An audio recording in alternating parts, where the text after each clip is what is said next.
Welcome. Today on our podcast, we have Mississippi educator Gwendolyn Yates to enlighten our listeners. Hi, I'm a retired teacher, but no less, I am a teacher. I want to send a shout out to all the teachers locally and across the globe. I salute you for the excellent job that you are doing. Teachers, you are the quarterbacks in education, calling the plays of success. You are the centers that run defensively and offensively to stamp out ignorance. Salah.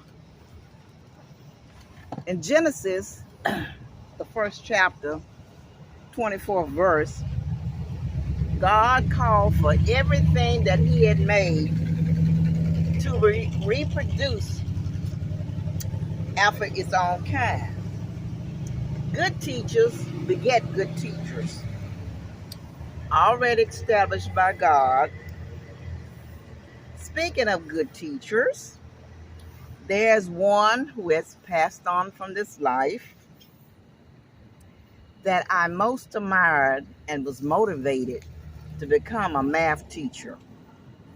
He was the one that taught me all the math in high school, the great Rose Temple High School, that I needed for college. And ultimately, I became a math educator. As you see this marker behind me, this mark is to honor Mr. Frank Crump Jr. He was my high school math teacher. And the marker is for all the things and accomplishments that he had made to his family, community, and his country. Mr. Crump was fair but firm. He was passionate about his teaching. And he drilled 4 words into my head that I still remember today. Pay attention to details. Education is defined as the process of receiving or giving systematic instructions.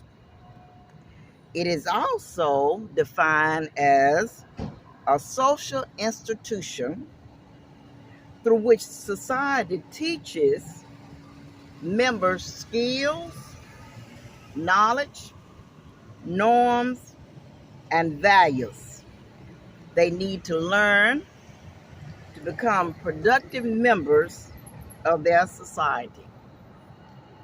Society is defined as a large group of people who live together in an organized way, making decisions about how to do things and sharing work that needs to be done.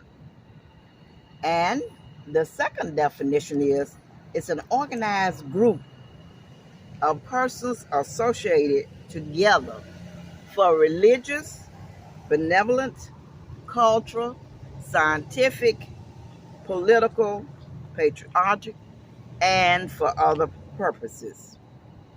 The idea of no teacher, no America will never happen in our lifetime.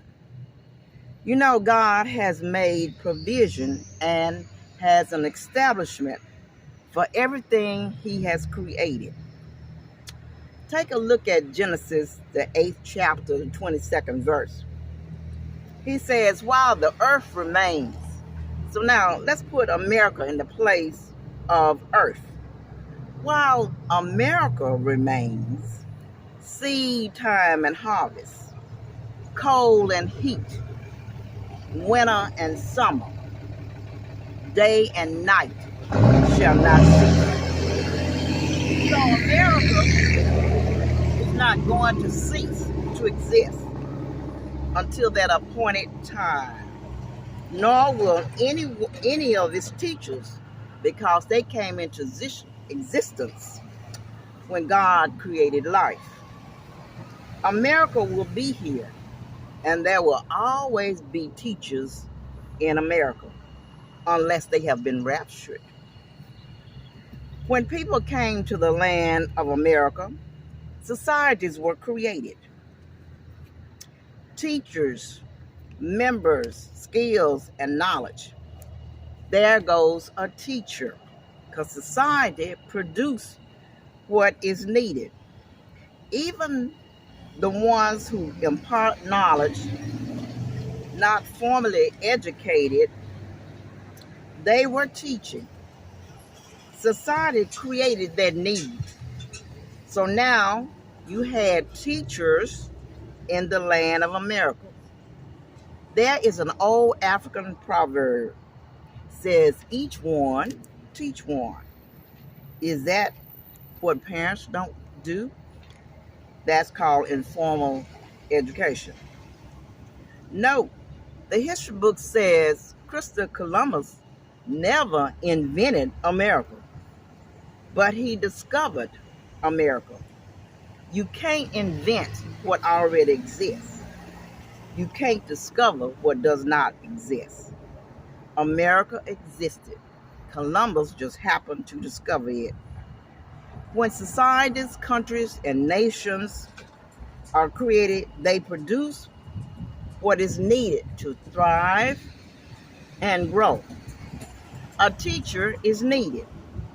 She is there and always will be there by the divine plan of the Creator.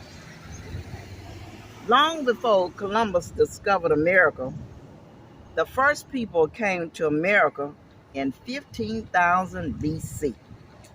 Numerous indigenous cultures formed, and many saw transformations in the 16th century, away from densely populated lifestyles.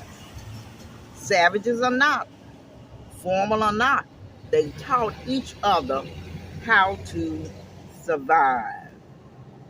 The pre-Columbian era was the one that spanned from the original settlement of the North and South America, and in the time through the European colonization, which began with Christopher Columbus' voyage in 1492. The colonial period covers the European colonization of North America from early 17th century until the incorporation of the 13 colonies into the United States of America after the American Revolution War. The period 1776 to 1789 was the birth of a new nation, the United States of America, when the 13 colonies emerged to victory and declared their independence from Great Britain. So, as the people of America evolved into a new nation, so did more teachers come to the scene because there was a need. Today, education in the United States has many challenges, especially the technical information age. But we will not lose heart because we shall overcome any obstacle. What makes a nation great? It's people. What makes people great? It's teachers. What makes all of that great? God. In the 12th verse of the 33rd chapter of Psalms, it says, "Blessed is a nation whose God is the Lord." Our teachers shape the future of this country. If there are no teachers, there's no America.